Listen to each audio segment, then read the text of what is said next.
against our government and the system. Well, you're blowing my mind, Austin. I'm going to have to deal with this. I'm going to try to get back in before we open up to the audience as well.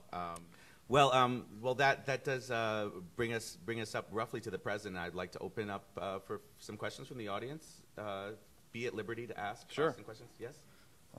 Oh, where do you draw the line, between liberty and license? Things like, traffic laws, and things like, like speed limits and things like that. Like that, that's difficult. I mean, that's the last thing that I would ever go after. I would ever attack as a libertarian. But I'll tell you that there is an interesting case study in Germany right now where they've gotten rid of all of their traffic signs and their lights, and they've realized that everyone drives much slower and everyone looks out for each other and the community. But they are German. Well, yeah. Yes, it's true. Okay, true. A more homogenous. Try it in Italy. If it works out, then come back to me. No. But we all live libertarian lives every day. We all get along with each other. We have our transactions. We buy things and sell things, and we get along with one another. I mean, inherently, I believe that people are good and that they will do the right thing.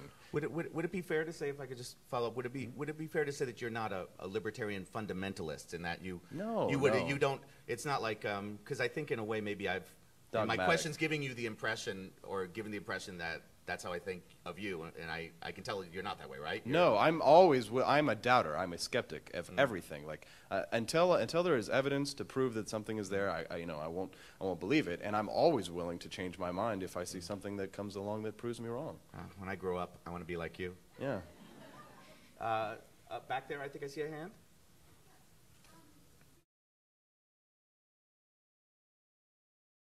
Did you hear the question, everyone? Oh, what about monopolies? What about monopolies? Things like insurance companies who have monopolies. First of all, it's impossible to have a monopoly except for the government to have a monopoly on the use of force. A corporation can't have a monopoly on anything. Anybody can start up a business. All you have to do is be a little bit smarter and a little bit faster and know how to undercut the competition. Now, when you think about a monopoly, you think, well, somebody has all of one resource and nobody else can get at it. No, that's not the case. Anyone can start up an insurance company. Now, the only way that a corporation can stomp out competition is if they use legislation. Now, that is why we have lobbyists right now. When you give government the power to write legislation, of course there's going to be these lobbyists. When you give all the power to the government, that is where the power of force comes along. That is where the monopoly comes in. That's where all of the problem comes from. And that's where you get corporatism, which Mussolini called, fascism, they said, is corporatism. That is the problem that we have right now, where the big corporations collude with the government to write legislation to stomp out competition. In a free market, if an insurance company was not doing a good job, it would be easy for me to start up an insurance company that gave people the choices to do what they wanted to do. But when you have corporations in collusion with government, that is when you have monopolies. That is when you have the problem. The problem is the legislative power of force that you give to the government to enact these monopolies on the people. The problem is not the free market. The problem is not the corporations themselves. Of course, it's natural for them to want to lobby Congress, and they're going to do it so long as we have a large government and we give the power to a large government to be able to use their contacts and their money and wealth to keep us down.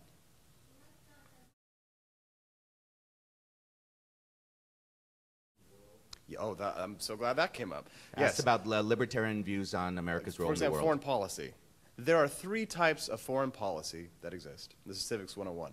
There is interventionism, non-interventionism, and isolationism. I'm not an isolationist, and I'm not an interventionist. I'm what the Founding Fathers advocated, a non-interventionist. That means peace, commerce, trade, friendship with other nations, but alliances with none.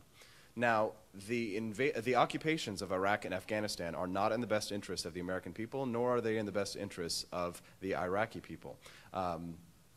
The government could not keep us safe on 9/11, and they can't keep us safe now. Only we can keep ourselves safe. We have no business policing the world. We need to be protecting liberties here at home. We need to take care of our own house, and we need to take care of our own economy. We spend hundreds of billions of dollars in an empire overseas that we can't afford when people right now can't afford health care. They can't afford to put gasoline in their tank. Our foreign policy drives up the cost of gasoline because it's always, the economy, is based on fear. So if people are afraid that we're going to invade Iran, or Iran might, close the Strait of Hormuz, then gasoline shoots up $10, $20, $30, $40 a barrel. The purpose of the government and the military and the president is to protect our liberties here at home, to defend this country, and not to spread democracy at the barrel of a gun. Yes?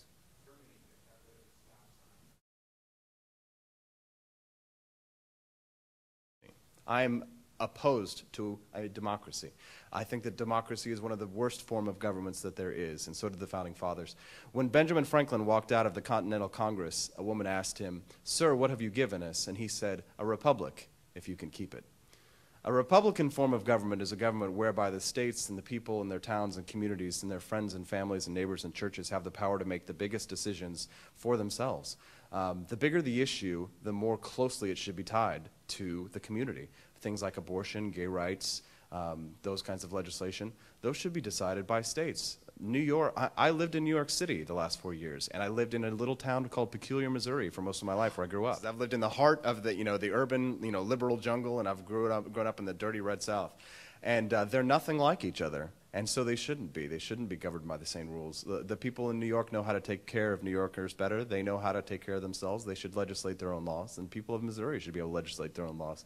That way people have the choice. That was what's so beautiful about our country, was we had all of these different states instead of one homogenous society where the federal government is the authority, it is the state, and we are all Americans in this way. It used to be that you'd be proud to be from a certain state, and that was a really big deal, and you flew your state flag.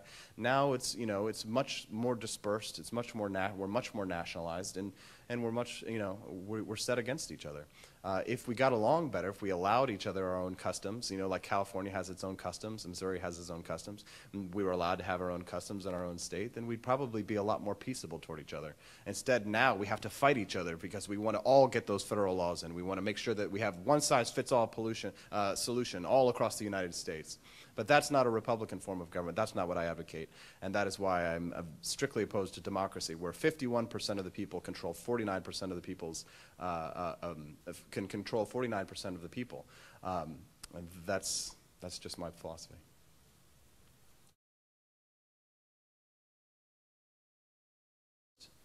The first thing that we would do probably is to dramatically cut spending overseas. We are spending hundreds of billions of dollars to subsidize the foreign defense of rich countries like Germany and Japan.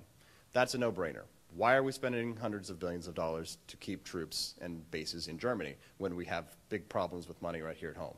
We would start to cut back on that defense, bring the troops home. We would start to take care of our own business here. We wouldn't be, yanking the rug out from underneath our citizens, things like Social Security or Medicare or Medicaid. We would use the money that we have, that we've been wasting overseas. $2 trillion unaccounted in the Pentagon's budget. That's ridiculous. We would bring all of that money home, bring all of our troops home to take care of our problems here. We would start there with foreign overseas expenditures, and from there we would stop telling people what to do with their bodies. For example, we would end this war on drugs. This ridiculous war on drugs, which everyone knows is a complete failure. So we would stop the war on drugs and stop telling people what to do with their bodies. Those would be two major issues, although there's many others. Did you have a question, or no? Yes, sir. This is not a question, it's a statement. Sure. Okay. You set up the republic as if it's the opposite of democracy. That's nonsense. Not necessarily. The opposite of republic is monarchy. Democracy, the opposite of democracy is totalitarian. So we had a republic democracy. Britain has a monarchical democracy. They're both democracies. Sure. I'm not setting them up. I'm not setting them up as opposites so much. You did that, though. Well, Playing games with words. no, that's not